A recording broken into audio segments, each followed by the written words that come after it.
Hoy celebramos el 23º domingo después de Pentecostés. La lectura se toma de la epístola de San Pablo apóstol a los Filipenses.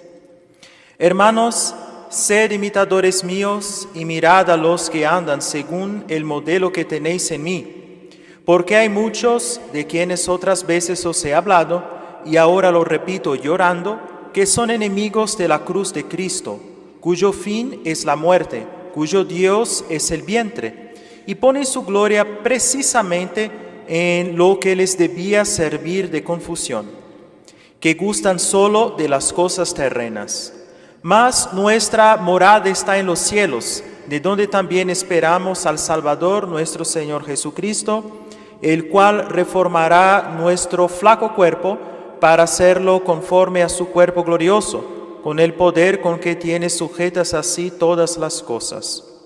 Por tanto, carísimos y amadísimos hermanos míos, gozo mío y corona mía, estad así firmes en el Señor, carísimos. Ruego a Evodia y suplico a Síntica que sientan lo mismo en el Señor.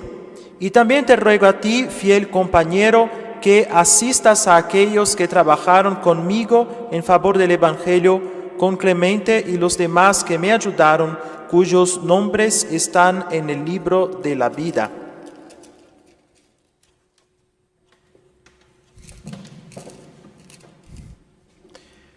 Secuencia del Santo Evangelio según San Mateo. En aquel tiempo, mientras hablaba Jesús a las turbas, se llegó a él un príncipe y lo adoró diciendo: Señor, acaba ahora de morir mi hija, pero ven, pon tu mano sobre ella y vivirá. Se levantó Jesús y lo fue siguiendo acompañado de sus discípulos. Al mismo tiempo, una mujer que padecía 12 años flujo de sangre, llegándose por detrás, tocó la orla de su vestido, porque se decía: si logro tocar tan solo su vestido, quedaré sana. Volviéndose Jesús y mirándola dijo: ten confianza, hija, tu fe te ha salvado. Y quedó sana la mujer desde aquella hora. Cuando llegó Jesús a la casa de aquel príncipe y vio los tañedores de flautas y la multitud alborotada, dijo: retiraos, porque la muchacha no está muerta, sino que duerme. Y se burlaban de él. Expulsada la turba, entró Jesús y tomó a la joven por la mano, levantándose ésta al instante, y se divulgó el suceso por todo aquel país. Dios te salve María, llena eres de gracia, el Señor es contigo, bendita tú eres entre todas las mujeres y bendito es el fruto de tu vientre Jesús.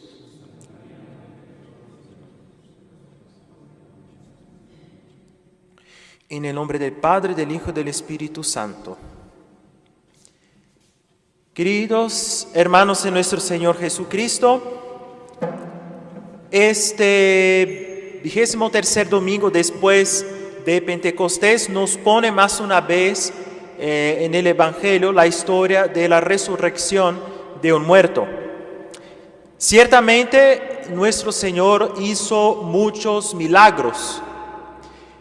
Muchos de esos milagros que hizo fueron inscritos en los evangelios, como dijo el apóstol, para que nosotros pudiéramos creer y creyendo pudiéramos tener la vida en el nombre de nuestro Señor.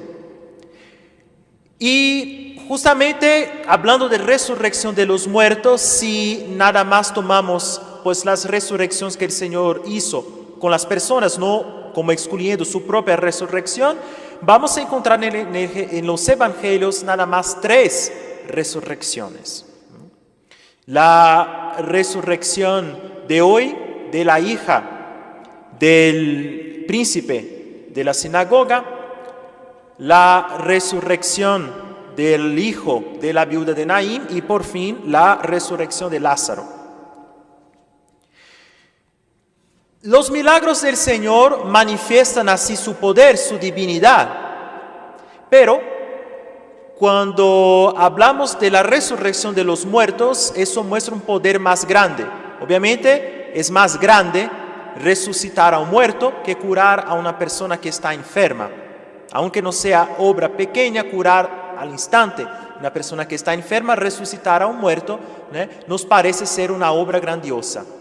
Y de hecho, muchos pueblos, como eran los griegos, los romanos, en su tiempo pagano, no llegaban a creer en la resurrección de los muertos. Incluso la propia secta de los saduceos tampoco creía en la resurrección de los muertos. ¿Sí? Resurrección en algo es extraordinario. Cuando los cristianos llegan predicando y hablan del Señor que resucitó, eso va a ser como una novedad fantástica, algo extraordinario, como así. En la concepción pues, de pagana, griega, pues como así. Ni el Dios de los dioses, Zeus, puede llegar y resucitar a un muerto, como este llega y resucita a un muerto. Pero todos los milagros que hacían el Señor, lo hacían con un sentido espiritual. Eso lo sabemos. No era nada más llegar y curar a un enfermo, resucitar a un muerto. Había un significado espiritual por detrás de todo eso. San Agustín, pues comentando estas 3 resurrecciones, comenta esos 3 tipos de muerte dignas de la resurrección del Señor, ¿no? Y que son 3 tipos de muerte por la que pasamos, o podemos pasar. La primera muerte, entonces, si tomamos como el Evangelio de hoy, la resurrección de la hija del príncipe de la sinagoga, representa aquí nuestros pecados que son ocultos, aquellos que nada más nosotros conocemos. Obviamente que hablamos de resurrección, sobre todo aquí los pecados que son graves, ¿no? Aquellos pecados que son graves pero son ocultos, no son públicos. No es que yo manifieste en público que estoy en pecado, que vivo en pecado, no es algo que es oculto. Nada más Dios y yo, o quizás algunas pocas personas lo sepan, ¿no? Es un pecado que es oculto, ¿no? Sé que el Señor va a curar, va a resucitar la hija del príncipe en el cuarto. Ella está solita, manda que salgan. Nada más está él y la niña difunta que él va a resucitar.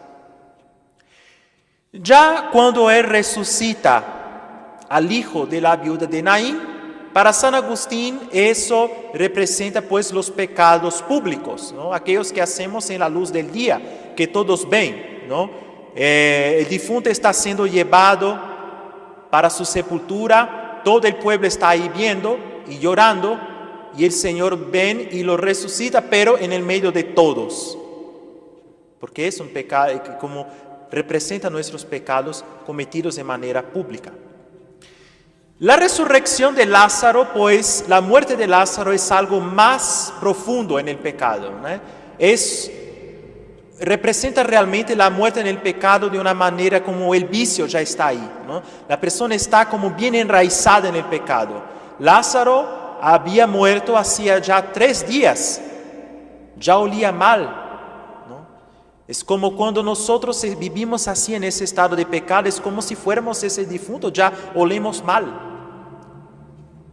Y el Señor aún así puede llegar y resucitar.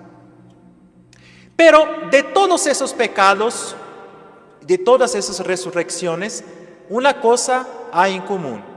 Es que nada más Dios, nada más nuestro Señor tiene el poder de resucitarnos. Imagine que una persona que está muerta no puede resucitarse. Está inmóvil, ella no puede moverse. Ella no tiene poder para levantarse. Solo puede si una persona que tiene poder llega y la resucita. Entonces ahí sí.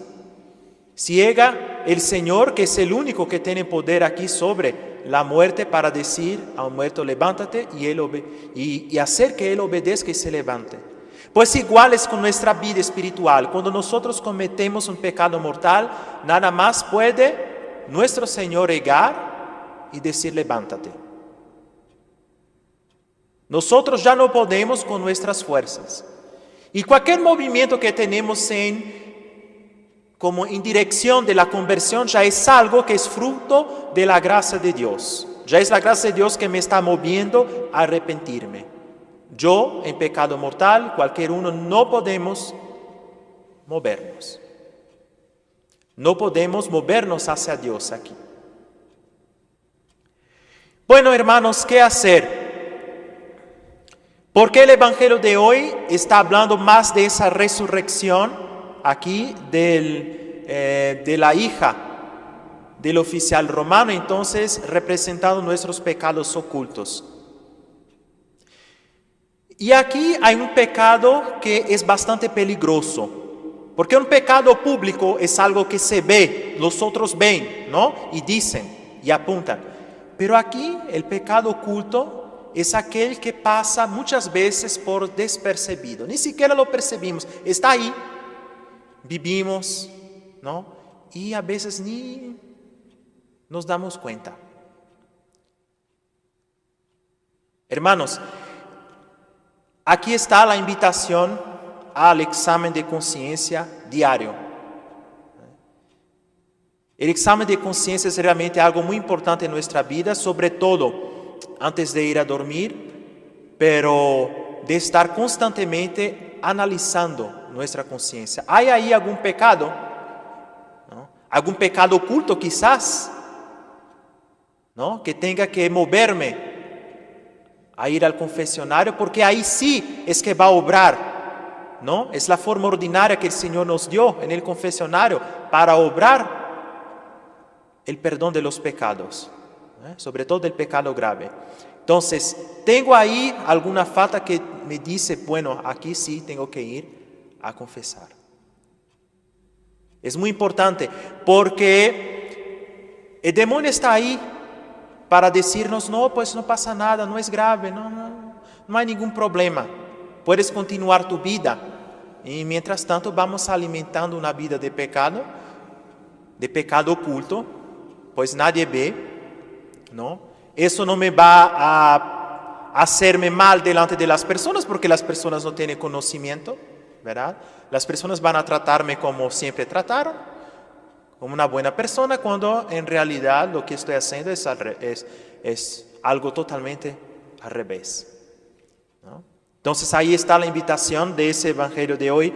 Hagamos el examen de conciencia, pidamos la intercesión de Nuestra Señora, del Espíritu Santo que nos ilumine, que el Espíritu Santo venga y nos ilumine para que realmente podamos hacer un buen examen de conciencia, para que realmente podamos vernos libres del pecado. Y si ya vivimos en un vicio arraigado, que ni siquiera podemos salir así, pues imploremos de Dios que nos libere. Solamente Él puede resucitarnos.